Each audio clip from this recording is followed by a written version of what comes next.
A few years ago in South Alabama, I lived across the street from pretty dense woods. I would often walk around them in the day. It was such a beautiful place. But I always felt a certain level of uneasiness when I was out there. I was used to being in the woods, but in that area the feeling was just off. It took me a bit to notice, but even though there was a decent population of birds where I lived, there were never any in those woods. After about a month of going into the woods on a nearly daily basis, I had developed a routine where I would walk fairly deep in the woods until I reached this flat area with 4 trees overlooking a drop-off, and I would just chill there for a bit before walking back. Well, one day I made my way to that spot, and there was what I assumed to be an old metal sign or something on each of the 4 trees. They were rusted and weathered to the point where you couldn't read what was on them.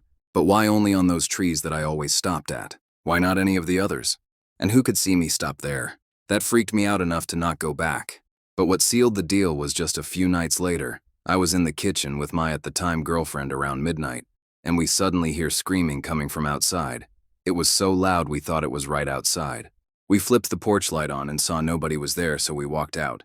And when we did, we realized the screams were coming from the woods. And it wasn't like one person screaming, it was multiple, all at the same time. These haunting, moaning, blood-curdling screams that sounded like people but at the same time sounded so inhuman. I thought maybe it could be a bunch of foxes or bobcats, but I'm familiar with the sounds they make, and those were not this.